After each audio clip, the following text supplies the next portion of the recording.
तो periodic property मतलब अगर एफ एक्स कोई भी फंक्शन पीरियड पेरियोडिक है जिसका कि पीरियड टी है, तो 0 से N T f x into d x is equal to n time 0 से T f x D x, where n is any integer. आगे एम भी आ रहा है, यहाँ पे एम और एन दोनों इंटीजर्स हैं। ठीक है, मतलब अगर यहाँ पे कोई भी इंटीजर है into period of this function, तो हम वो इंटीजर को आगे ला सकते हैं। ठीक है, तो ये मेन प्रॉपर्टी है। उसके अलावा ये भी है कि अगर a से a plus N T this is equal to, क्योंकि देखो a से a प्लस एन टी है, मतलब कि आप ये 0 से एन टी के इक्वल ही होता है। ठीक है, मतलब इसका फंडा ये था कि ये जो लिमिट्स में कोई भी कांस्टेंट नंबर जो है ये हम सब्ट्रैक्ट कर सकते हैं, प्रोवाइडेड प्लस एन टी, मतलब उसका पेरियोडिक फंक्शन के लिए है। ऐसा नहीं है कि किसी भी फंक्शन के लिए कर सकते हैं, ये फंडा केवल पेरियोडिक फंक्शन के लिए। अगर कोई फंक्शन पेरियोडिक है तो उस केस में ऐसा कर सकते हैं। ऐसे ही एम टी से N T of F x D x is equal to N minus M into 0 से टी। ठीक है, और लास्ट ये ए प्लस एन टी से B plus N T of F x D x is A से B F x D X होता है। मतलब ये एन टी कट के ये रह जाता है। ये एक एक्स्ट्रा प्रॉपर्टी है, इंपॉर्टेंट प्रॉपर्टी है कि ए से B F x D x किसके इक्वल होता है, बी माइनस ए 0 से 1 f of b minus a x plus b plus a into d x. ठीक है, तो इस प्रॉपर्टी का मतलब मकसद क्या होता है, जो लास्ट वाली प्रॉपर्टी है, कि ये लिमिट को चेंज करने की प्रॉपर्टी है, कि कोई भी लिमिट को 0 से 1 में कन्वर्ट करने की प्रॉपर्टी। तो अगर ये याद रहता है आपको, ठीक है, मतलब इतनी ज़्यादा इम्पोर्टेंट नहीं है ये वाली प्रॉपर्टी, लास्ट वाली। ठीक है, और इनमें से भी जो ऊपर वाली चार प्रॉपर्टी है उसमें यही सबसे मेन प्रॉपर्टी है। ठीक है, आप केवल ये याद रखो, यहाँ से आप छुटकारा पा सकते हो ये बाकी तीनों से, मतलब ये पहले वाली प्रॉपर्टी ही सबसे इम्पोर्टेंट है। ठीक है, तो ये ग्राफ आपको पता ही है, पेरियोडिक फंक्शन जो है साइन कॉस टेन, ट्रिग्नोमेट्री वाले सारे पेरियोडिक फंक्शंस होते हैं। ठीक, जैसे साइन का पीरियड जो है 2 पाई, मतलब 2 पाई के इंटरवल के बाद ये ग्राफ जो है वो सेम दोबारा जो आपके पास दोबारा से ये बनने लग जाता है, रिपीट होता है। तो दैट्स वाई 2 पाई इसका पीरियड। कॉस का पीरियड भी 2 पाई, 2 पाई के इंटरवल के बाद ये फिर से रिपीट होता है। लेकिन टेन का पीरियड होता है पाई, तो मतलब ये पाई के इंटरवल के बाद रिपीट होता है। देखो ये इंटरवल ये पाई है, ये भी पाई इंटरवल है, तो बिल्कुल सेम ग्राफ बन रहा है। So that's why. इसी तरह साइन का उल्टा होता है कोसिकेंट, वो भी पेरियोडिक, उसका पीरियड 2 पाई। कॉस का सीकेंट, सीकेंट का भी पीरियड 2 पाई, और टेन का उल्टा कॉट, कॉट का पीरियड भी पाई हो गया। ठीक है, तो for periodic function F of x plus minus T बराबर एफ एक्स होता है, जैसे कि हमने पेरियोडिक फंक्शंस में पढ़ा हुआ है, और T is the smallest positive value and T is the period of the function. ठीक है, तो ये डेफिनेशन हमने फंक्शन में पढ़ी थी कि कोई भी पेरियोडिक फंक्शन में अगर x प्लस टी करें या माइनस टी करें और सेम वैल्यू आ जाए तो उसको पेरियोडिक बोलते हैं। ठीक है, ये बेसिक डेफिनेशन थी फंक्शन, पेरियोडिक फंक्शन की। ठीक है, क्यों जो जो कि होता किसके साथ है, साइन के साथ भी होता है, कॉस के साथ, टेन, इन सभी के साथ ये फंडा चलता है। इसके अलावा एक और है फंक्शन, वो है फ्रैक्शन पार्ट फंक्शन। तो फ्रैक्शन पार्ट फंक्शन में भी, फ्रैक्शन पार्ट फंक्शन भी पेरियोडिक होता है। फ्रैक्शन पार्ट फंक्शन का पीरियड कितना होता है, 1 होता है। लेकिन अगर आपके पास लेट्स से 2x है, 2x का फ्रैक्शन पार्ट है, इसका पीरियड कितना होगा, 1/2 होगा, मतलब जो भी x का कोफिशिएंट है वो डिवाइड हो जाएगा। तो ये यहीं से बनता है फंडा यहाँ से कि जैसे sine of any a x plus b, इसका पीरियड कितना होगा, पाई बाय मॉड ए। मतलब कि साइन की अगर इवन पावर है तो पीरियड पाई बाय मॉड ए होगा, कॉस की भी इवन पावर है, पीरियड पाई बाय मॉड ए होगा, और टेन की इवन पावर सॉरी टेन की कोई भी पावर है तो पीरियड पाई बाय मॉड ए रहेगा।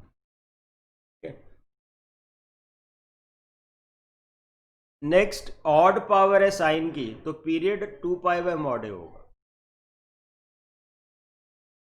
कॉस की ऑड पावर है तो भी 2 पाई बाय मॉड ए होगा।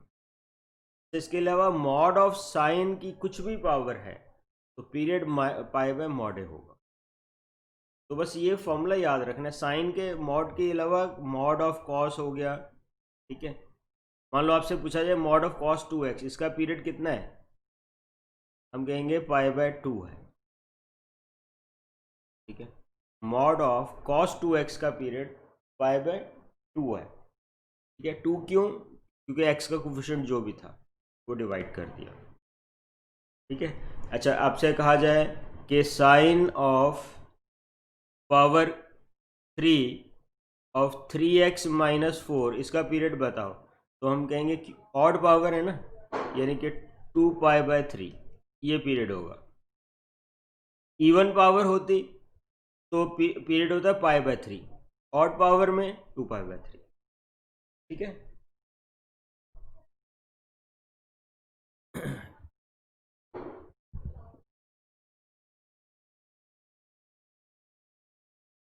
तो ये कॉन्सेप्ट था कि जैसे ये ग्राफ बना है -2 पाई से 4 पाई, इसका इंटीग्रेशन करना है। तो इसमें इंटीग्रेशन में हम बेसिकली क्या करते हैं, एल्जेब्रिक सम ऑफ एरियाज, जो ऊपर वाला एरिया एक्सिस के ऊपर वो ऐड करेंगे और ये वाला नीचे वाला क्या करेंगे, हम सब्ट्रैक्ट करेंगे। इसको कहते हैं एल्जेब्रिक सम।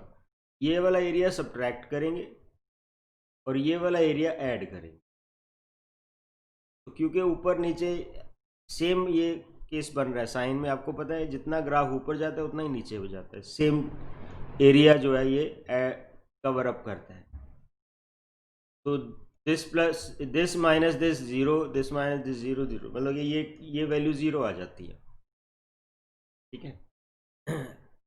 तो एक तो ग्राफिकली हमने ऐसे देखा, इसका मतलब क्या है, लेकिन हर फंक्शन में हम ग्राफ नहीं बना सकते, ठीक है। और कई बार क्या होता है, ग्राफिकली ही क्वेश्चन को करना होता है। तो आपको ये दोनों बातें पता होनी चाहिए कि ग्राफिकली अगर हम डेफिनेट इंटीग्रल करते हैं तो उसका मतलब क्या है कि algebraic sum of areas from this limit to this limit, ठीक है। तो अब यहाँ पे पेरियोडिसिटी को कैसे हम करें, हमें मालूम है साइन का पीरियड 2 पाई है, ठीक है। तो 0 से 2 पाई में जितना भी एरिया बनता है उतना ही 2 पाई से 4 पाई में बनेगा, उतना 4 से 6 में बनेगा, ठीक है। तो इसलिए 0 से 2 पाई में, जैसे यहाँ पे पिछले जो हमने प्रोडक्ट प्रॉपर्टी क्या थी, -1 ऑफ 2 पाई एंड 2 ऑफ 2 पाई, ठीक है, ऑफ साइन x dx।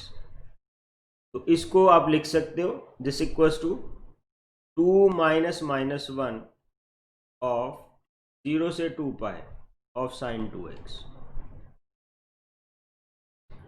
तो 2 माइनस -1 इज 3, और 0 से 2 पाई अगर आप सॉल्व कर लोगे तो वो तो वैल्यू अगेन आनी तो 0 ही है। अच्छा, यहाँ पे एक और कि -पाई से 4 पाई, अब क्योंकि ये नीचे वाला जो लिमिट है वो पैरोडिक फंक्शन वाली नहीं बन रही, तो हम इसको ब्रेक करके लिख देंगे -पाई से 0 प्लस 0 से 4 पाई, ठीक है। ये कॉन्सेप्ट हम याद रखें, लिमिट को ब्रेक करने वाला। और 0 से 4 पाई में हम ये यहाँ से 2 आगे ले जाएंगे, क्योंकि साइन का पीरियड कितना होता है 2 पाई, इसलिए यहाँ से हम 2 आगे ले जा सकते हैं। मतलब इसको सॉल्व करेंगे, यहाँ पे 2 टाइम्स 0 से 2 pi sine 2x into d x. ठीक है, अब जैसे यहाँ था cos पावर 99, अब cos का पीरियड ऑड पावर है, इसका पीरियड होता है 2 पाई, तो 2 पाई पीरियड होता है, मतलब कि ऊपर से हम 100 आगे लेके जा सकते हैं। तो ये 0 से 2 पाई ऑफ cos पावर 99x। ठीक है, तो पहला काम तो ये हुआ पेरियोडिसिटी वाला। अब अगला काम 0 से 2 पाई, अगर किंग प्रॉपर्टी लगाते हैं, cos 2 पाई माइनस थीटा कितना होता है, cos x ही आता है। ठीक है, मतलब cos पावर 99 है तो यही चीज़ बनेगी, मतलब सेम आ रहा है, तो अप्लाई करेंगे क्वीन, क्योंकि किंग जो है फेल हो गया।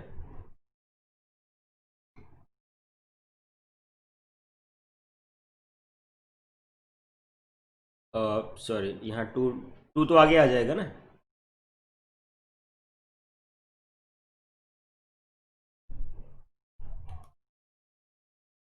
इंटू 2 आगे आ गया, cos power 99x into d x.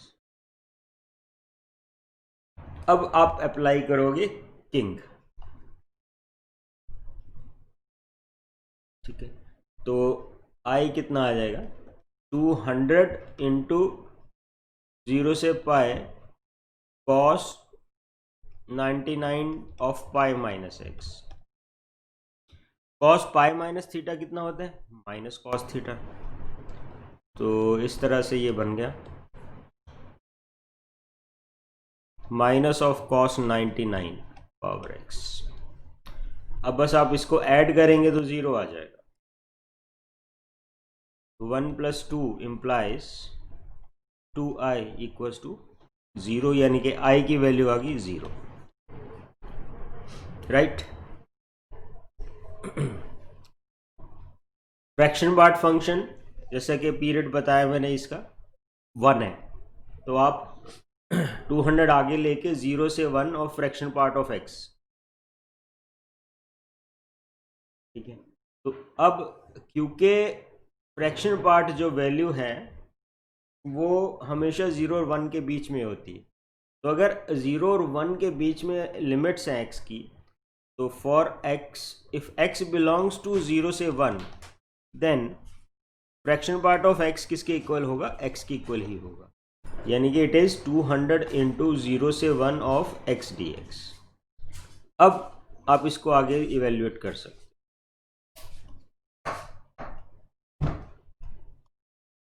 ठीक है, ऐसे ही फ्रैक्शन पार्ट कॉस ऑफ, पहले फ्रैक्शन पार्ट लगा है तो आप पहले 200 आगे ले जाके 0 से 1 आप इसको cos x लिख देंगे। इसी तरह से ये 1000 आगे ले जाके ये भी फ्रैक्शन पार्ट है x माइनस जेंट x, ये this is also fraction part of x, तो it is e power x रह जाएगा, बजाय फ्रैक्शन पार्ट लिखने के e पावर x लिख देंगे। ठीक है, तो ये बात याद रखनी है कि इफ x बिलोंग्स टू 0 से 1 then fraction part of x जो है वो x के इक्वल ही होता है। ठीक है,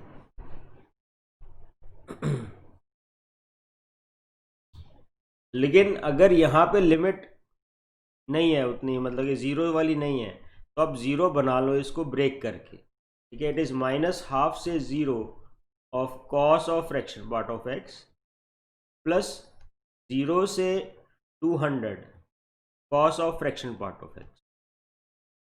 तो ये दूसरा वाला तो अभी हमने किया जैसे वही हो जाएगा, क्योंकि 200 आगे आ जाएगा, लेकिन यहाँ पे कैसे करेंगे, तो आपको ये देखने के x कितना है, देखो माइनस हाफ से 0 के बीच में है। ठीक है, तो अगर x, आप ये समझोगे माइनस एक्स का फ्रैक्शन पार्ट क्या होता है, बेसिकली 1 माइनस एक्स होता है। ठीक है, माइनस एक्स का फ्रैक्शन पार्ट 1 माइनस एक्स होता है, अगर x कोई भी इंटीजर नहीं है तो। ठीक है, अगर x यहाँ पे ये समझे कि नेगेटिव नंबर है, उसका फ्रैक्शन पार्ट इतना आएगा, ठीक है। मतलब अगर मैं कहूँ कि माइनस लेट्स से 0.3, तो इसका फ्रैक्शन पार्ट कितना आएगा, 1 minus 0.3 which is equal to 0.7, ठीक है। तो इसीलिए अगर माइनस हाफ से ज़ीरो है तो इसका फ्रैक्शन पार्ट क्या लिखेंगे हम, 1 माइनस एक्स। इट मीन्स कि ये माइनस हाफ से ज़ीरो में इसको लिख देंगे कॉस ऑफ 1 माइनस एक्स, और यहाँ पे 200 आगे आ जाएगा, 0 से 1 ऑफ कॉस एक्स आ जाएगा। अब आप इसको सिंपली इंटीग्रेट कर सकते हैं, मतलब फ्रैक्शन पार्ट ख़त्म हो गया, now we can integrate, right. ये भी सेम वैसा ही क्वेश्चन था।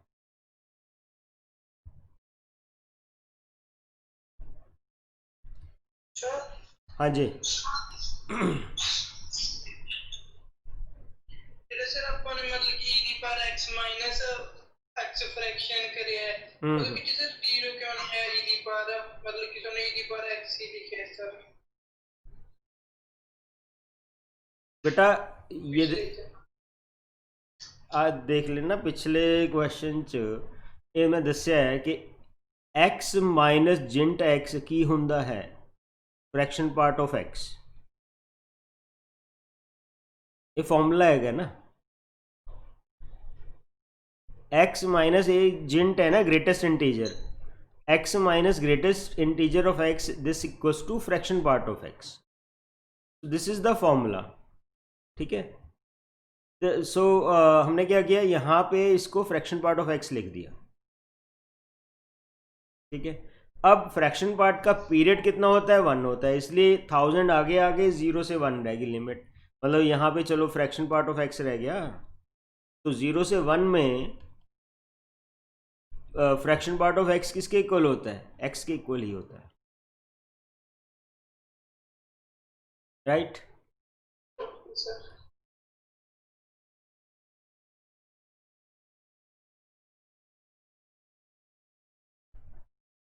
नाउ इन दिस केस देखो, मॉड साइन x प्लस, दो क्वेश्चन है बेसिकली यहाँ पे तो जीरो यहाँ पे हम क्या करेंगे, साइन एक्स का मॉड साइन एक्स का पीरियड कितना होगा, पाई होगा, ठीक है। और मॉड कॉस एक्स का पीरियड भी वैसे तो पाई है, ठीक है। अगर अलग अलग देखें हम इसको, तो हम 200 आगे लेके जा सकते हैं ना। मॉड साइन एक्स का पीरियड कितना है, पाई, इसका पीरियड भी पाई है, तो मतलब ये टोटल पीरियड इसका क्या आ रहा है, पाई आ रहा है। तो हम आगे ले गए 200 को, अंदर क्या बचा, 0 से पाई ऑफ साइन एक्स का मॉड प्लस कॉस का मॉड, ठीक। अब अगर देखो यहाँ पे मैं किंग प्रॉपर्टी लगा दूं, pi sine pi minus x क्या होता है, साइन एक्स, और मॉड है तो साइन एक्स ही रहेगा। कॉस पाई माइनस एक्स क्या होता है, माइनस कॉस एक्स, लेकिन मॉड की वजह से वो क्या हो जाएगा, प्लस में ही आ जाएगा, मतलब सेम फिर से फंक्शन बन गया। तो मैं कहता हूँ अप्लाई क्वीन, तो 200 इंटू एक और 2 आ गया, तो 0 से पाई बाय 2 रह गया अपने पास, mod of sine x plus mod of cos X. देखो जब तक मॉड नहीं हटेगा क्वेश्चन नहीं होगा। अब 0 से पाई बाय 2 में साइन क्या होता है, पॉजिटिव, कॉस भी इनफैक्ट पॉजिटिव होता है, तो मॉड मॉड दोनों के हट जाएंगे। तो जो गिवन इंटेग्रल है वो बन गया 400 इंटू 0 से pi by 2 sine x plus cos x into d x. तो इस तरह से वो इंटीग्रेट हो गया, हो जाएगा, मतलब हो गया नहीं, हो जाएगा, ठीक है। ऐसे देखो, root of 1 minus cos 2 theta, तो 0 से 100 पाए, इट इज कितना होता है formula, 2 sine square x, right. अब root of sine square x जो है वो हमें याद रखना है, that is mod of sine x, ठीक है।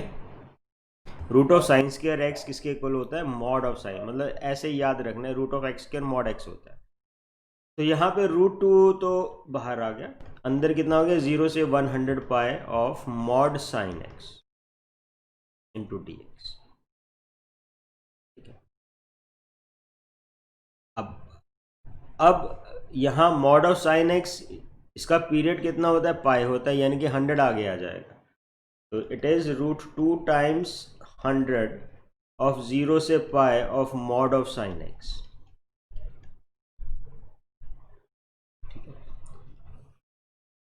तो जो गिवन इंटेग्रल है 100√2 इंटू, अच्छा 0 से पाई में अब मॉड हटाते हैं, 0 से पाई में साइन क्या होता है, पॉजिटिव होता है।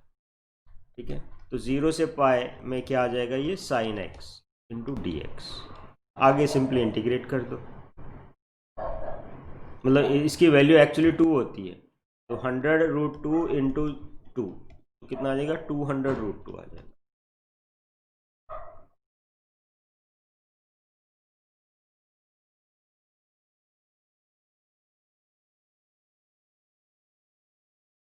नाउ इन दिस केस बहुत अच्छा क्वेश्चन ये है कि 0 से 200 पाई of mod sine plus cos है ये। ठीक है। Mod of sign plus cos, इसका पीरियड क्या होता है, तो देखो आपको मैंने बताया था कि पेरियोडिसिटी के लिए एक तो ऐसे भी चेक कर सकते हैं, x प्लस टी बराबर एफ एक्स हो तो t उसका पीरियड होता है, t is the smallest positive value.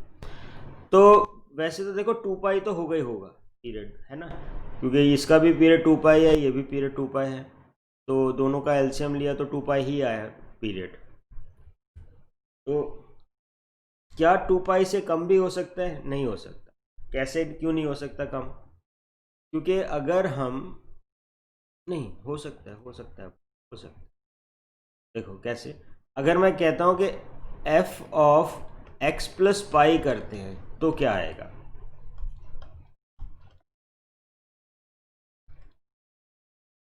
cos x plus pi. ठीक है। तो ये बना साइन x माइनस में, और इधर बना माइनस कॉस एक्स। अब माइनस कॉमन ले लिया तो ये क्या बन गया, sine x plus cos x. ठीक है। मतलब ये कि pi is the period, here y is the period of this function। तो इसका मतलब हम 200 आगे लेके जा सकते हैं, और अंदर क्या बचा, 0 से पाई।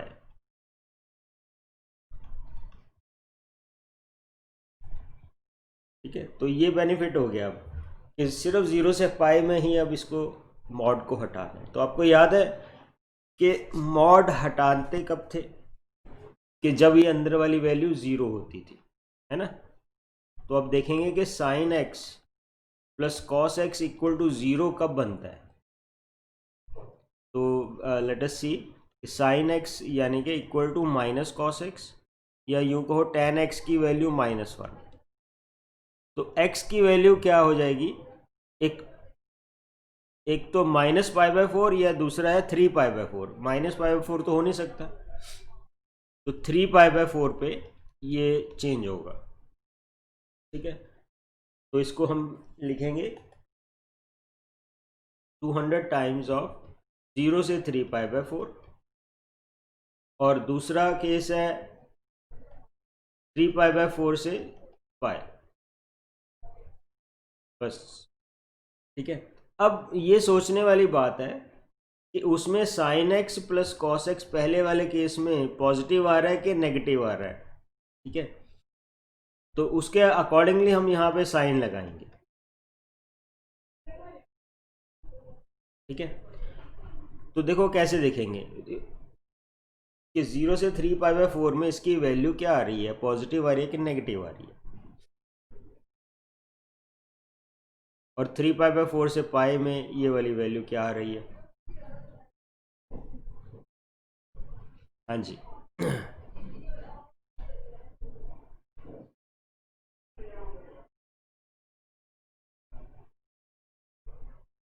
बोलो, ये वाली वैल्यू पॉजिटिव, पहले वाली वैल्यू पॉजिटिव है कि दूसरे वाली?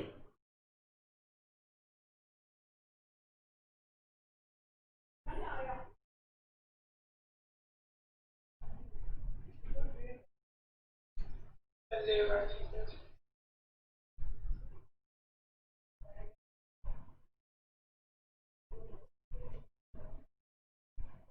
पहले वाली है।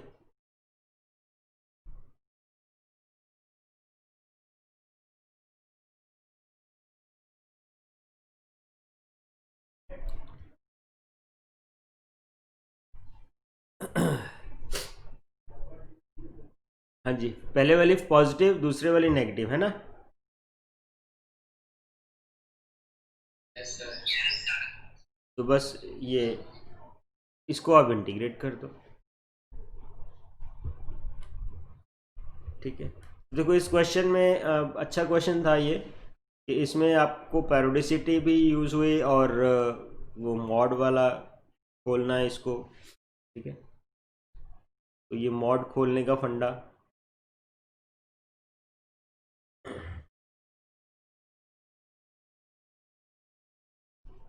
नेक्स्ट ऐसे ग्रेटेस्ट इंटीजर फंक्शन, ये जेंट एट 2 sin x। तो सबसे पहले sin x की जो पेरोडिसिटी है, ये 6 पाई था, 5 में 6 लिखो इस, ठीक है। तो sin x की पेरोडिसिटी हमें मालूम है कितनी होती है, इट इज़ 2 पाई, है ना।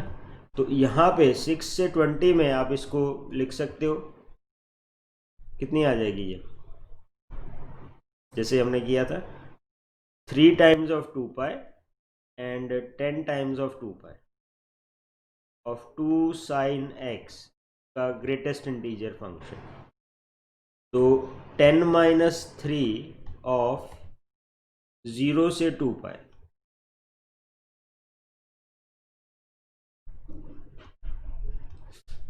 ठीक। अब ये ग्रेटेस्ट इंटीजर फंक्शन है 0 से 2 पाई में, तो हम इसको कैसे करते थे कि जब ये अंदर वाली वैल्यू क्या होगी, इंटीजर, ठीक है। तो इट इज 2 sin x जो है वो क्या हो, इंटीजर,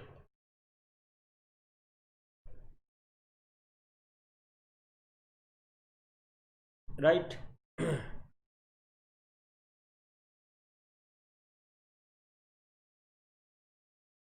तो कौन कौन सा इंटीजर हो सकता है? 2 sin x इंटीजर आना चाहिए। तो देखो sin x की मैक्सिमम वैल्यू कितनी होती है, 1 और मिनिमम -1, यानी कि इंटीजर में ये कौन कौन सी वैल्यू बनेगी, या तो -2 बनेगी, या -1, या 0, या 1, या 2। तो इतनी जगह पे ये ब्रेक होगा, देख लो, ठीक है। तो अब ये करेंगे कैसे, यहाँ पे साइन वाले को मतलब कैसे किया जाएगा, तो ये सोचने वाली बात है यहाँ पे।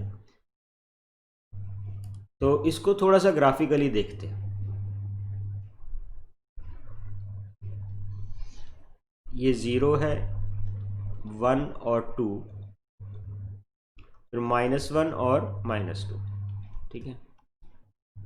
तो लेट्स से ये पाई है और ये 2 पाई है, ठीक है। तो 0 से पाई में 2 sin x का ग्राफ क्या हो जाएगा, देखो पाई/2 पे तो ये बनेगी वैल्यू, साइन की 1 होती है तो ये 2 आ जाता है ना। तो मतलब ये पहले ऐसे ऊपर तक जाएगा, फिर ऐसे आएगा। अभी जेंट का ग्राफ नहीं बना रहा मैं, सिर्फ 2 sin x का ग्राफ बनाना है,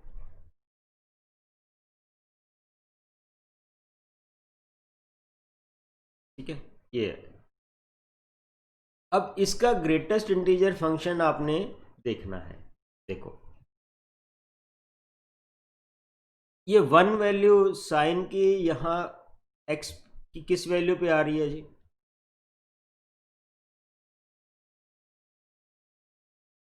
2 sin x का ग्राफ बनाया मैंने। अब आप सोचो इसको देख के कि 2 sin x की वैल्यू 1 कब आती है, पाई बाय 6 पे आती है ना, साइन पाई बाय 6 कितना होता है, हाफ इंटू 2 कट के 1 आ गया, है नहीं। इसी तरह से 1 यहाँ पे भी आ रही है एक तो, ठीक है, और एक यहाँ पे भी आ रही है 1, है ना। 1 ये वाला पॉइंट क्या होगा, ये पाई माइनस पाई बाय 6 यानी कि 5 पाई बाय 6 पे होगा, ठीक है। अच्छा, फिर इसकी वैल्यू -1 कब आ रही है, 0 आ तो पाई पे आ गई 0, है ना। फिर -1 कब आ रही है, -1 कब आएगी, पाई प्लस पाई बाय 6, है ना, थर्ड क्वाड्रेंट में pi plus pi by 6 which is equal to 7 pi by 6, उस पे वैल्यू कितनी आ रही है, ये -1, ठीक है, ये रहा -1 वैल्यू कब आएगी, 7 पाई बाय 6, और एक और बार आएगी -1 इधर, वो कब आएगी, 2 पाई माइनस पाई बाय 6, ठीक है, तो इट इज 11 पाई बाय 6, लिखा है ना, 2 pi minus y r 11 pi by 6। तो इस तरह से ये पॉइंट्स हैं, breaking points, possible breaking points, ठीक है, क्योंकि इन पे जो इंटीजर्स वैल्यू आ रही है ना, जैसे मैंने आपको बताया था कि कब ब्रेक करना है, जब अंदर वाली वैल्यू इंटीजर बने। तो इंटीजर कब बनेगी, 0 पे इंटीजर है, पाई बाय 6 पे भी इंटीजर है, पाई बाय 2 पे भी इंटीजर है, क्योंकि साइन पाई बाय 2 1 होता है, तो उस पर 2 आ रही है। फिर 5 पाई बाय 6 पे भी इंटीजर आ रहा है, पाई पे भी इंटीजर है, 7 पाई बाय, इतने पॉइंट्स पे देखो ब्रेक करना पड़ेगा। मतलब ये छोटा सा क्वेश्चन है, देखने में लग रहा है कि बहुत आसान है, लेकिन ये ग्रेटेस्ट इंटीजर फंक्शन इसके ऊपर लग गया, मतलब ये इसलिए ये देखो डिफिकल्ट हो गया क्वेश्चन। अब यहाँ तक आपको समझ आई बात के नहीं, ग्राफ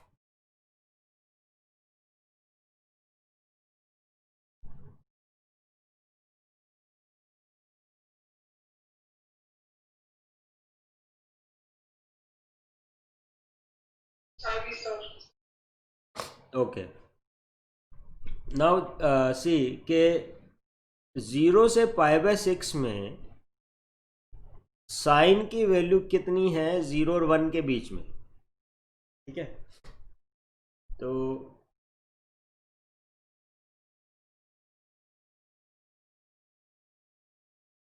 जीरो से पाई बाय 6 में साइन की वैल्यू 0 और 1 के बीच में आ रही है, ठीक है ना, साइन की नहीं, मतलब इसकी वैल्यू 2 साइन एक्स की वैल्यू कितनी आ रही है, 0 और 1 के बीच में आ रही है, ठीक है।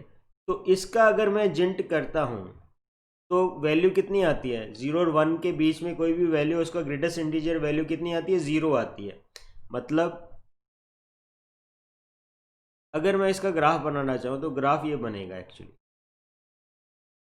कि ये गिर जाएगा नीचे, कि 0 और पाई बाय 6 वैल्यू पुट करते हैं तो जिंट ऑफ 2 साइन एक्स कितना आ जाता है, 0 आ जाता है, ठीक है। मतलब 0 से पाई बाय 6 में वैल्यू कितनी आ रही है, 0।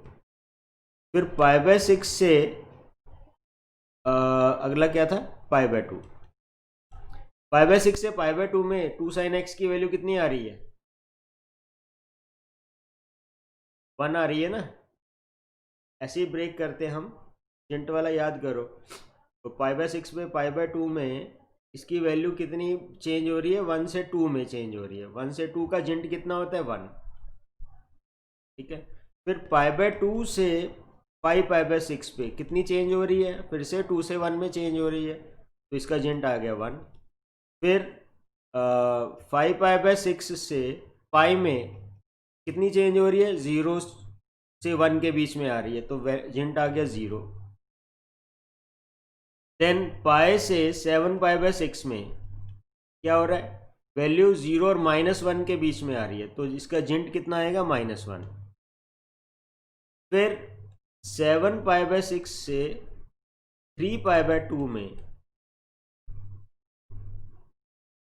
वैल्यू कितनी आ रही है, ये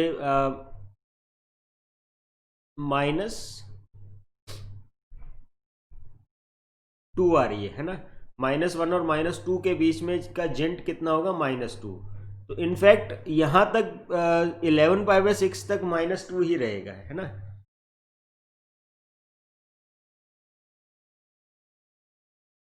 इसको हम 11π/6 तक कह सकते हैं -2 रहा, और देन 11π/6 से 2π, ये वैल्यू कितनी चेंज हो रही है, -1 से 0 में। -1 से 0 का जिंट कितना होगा, -1 होगा। अच्छा, यहाँ पे भी एक ये चीज़ कर सकते थे हम कि 1 से π/6 से 5π/6 तक वैल्यू कितनी चेंज हो रही है आपके पास, इसका जिंट जो है 1 आएगा, ठीक है। बस ये पॉइंट ऐसे इस तरह से कर सकते थे। मतलब ये 7 रहा, π/6 से 5π/6 तक वैल्यू 1 ही आ रही है, ठीक है। तो आप यहाँ पे सीधा भी ऐसे लिख सकते थे, ठीक है। मतलब ये वाला आपके दोनों लिखने की, अलग अलग लिखने की ज़रूरत नहीं थी। तो इस तरह से अब ये जो चीज़ है इसको आपने सॉल्व करना है, ठीक है। हाँ जी, सर ये -2 वाला नहीं समझ में आया। 7 बेटा से लेकर 11 ग्रेटेस्ट इंटीजर ध्यान दो।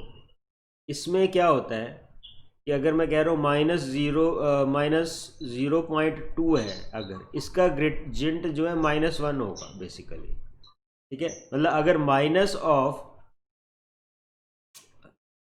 बाहर लिख दिया,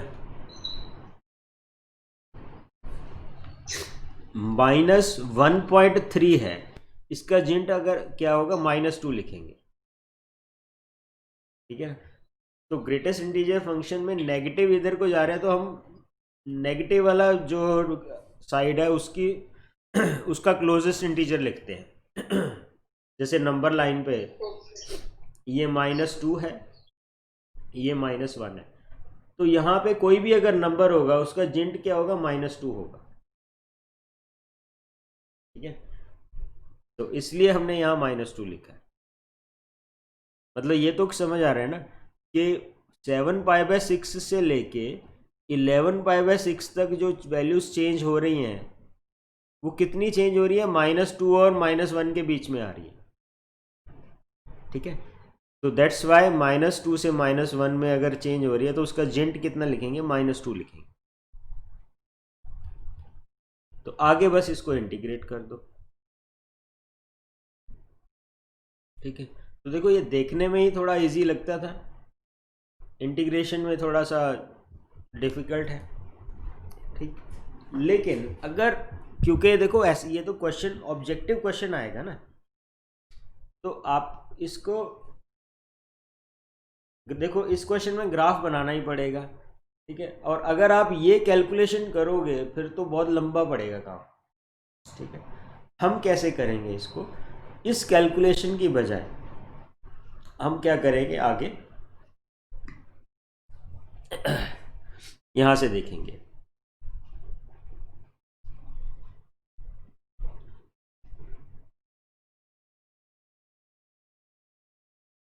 और ये वाला मतलब एरिया के कॉन्सेप्ट से मैं आगे बढ़ाता हूँ। मैं सिर्फ ये जो येलो वाला ग्राफ है ये बनाऊंगा आगे, ठीक है। ध्यान से देखना अगले पेज पे। अरे यार जगह नहीं है, चलो खैर यहाँ पे मैं बना देता हूँ।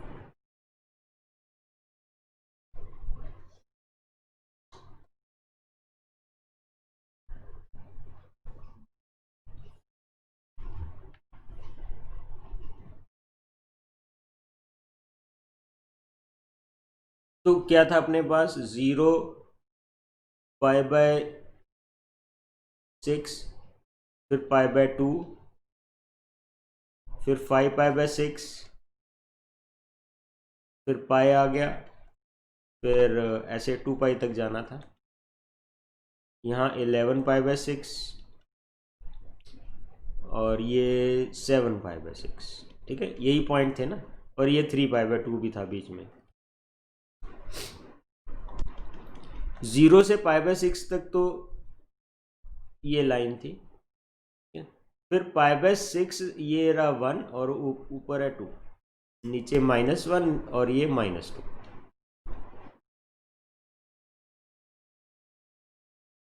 तो π/6 से 5π/6 तक तो ये सीधी एक लाइन थी।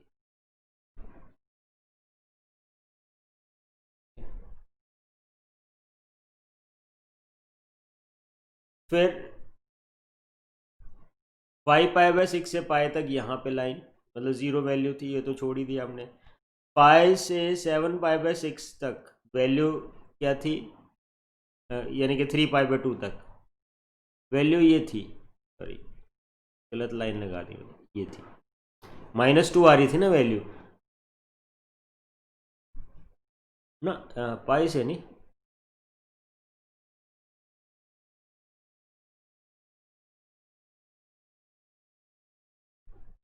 पाई से 7π/6 तक वैल्यू कितनी आ रही थी, -1। ठीक, यहाँ से लेके यहाँ तक वैल्यू -1। फिर 7π/6 से 11π/6 तक वैल्यू कितनी आ रही थी, -2। और देन अगेन 11π/6 से लेके 2π तक वैल्यू कितनी आ रही है, -1। राइट। अब अगर देखो इसको एरिया के कॉन्सेप्ट से देखो, ये टोटल यहाँ से लेके यहाँ तक लेंथ जो है मल्टीप्लाई ये हाइट, इसका एरिया निकाल लो। ठीक है, तो इसका एरिया क्या होगा, दिस माइनस दिस इंटू 1। ठीक है, तो इसका हम आंसर लिख देंगे। तो रिक्वायर्ड वैल्यू जो है क्या आएगी, ऊपर वाला एरिया ऐड होगा, नीचे वाला एरिया क्या होगा, सब्ट्रैक्ट होगा। ठीक है, तो ऊपर वाला एरिया कितना बनता है, π/6 माइनस π/6 इंटू 1 प्लस, सॉरी नीचे वाला माइनस करेंगे, पाई प्लस 7π/6, मतलब पाई से 7π/6 तक का डिफरेंस कितना है, π/6 इंटू 1। यहाँ पर भी π/6 का डिफरेंस है तो इंटू 2 लिख देते हैं। और ये कितना डिफरेंस है, 11 π/6 से 7, 11 माइनस 7 4, 4π/6 इंटू 2। बस इसको इवेल्युएट करेंगे, आपके पास आंसर आ जाएगा।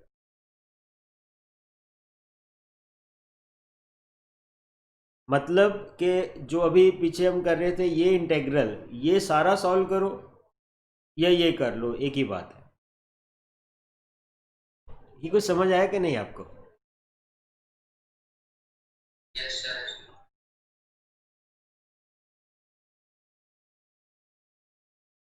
हाँ जी नवीन, समझ आया बेटा ये? Yes sir.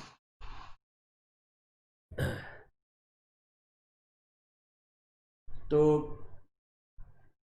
खैर इस तरह के से आप थोड़ा ट्राई करो अभी पीरियोडिक प्रॉपर्टी वाले क्वेश्चंस, प्लस ये जो कॉन्सेप्ट सम ऑफ एरिया से रिलेटेड है। अभी एक्चुअल में हमने ये कुछ और कॉन्सेप्ट, वलीज फार्मूला हो गया और ये समेशन सीरीज वाला कॉन्सेप्ट, ये अभी करने हैं, तो ये हम कल करेंगे। ठीक है, तो आज का तो वीडियो खैर मैं आपको भेज ही दूंगा। ठीक है।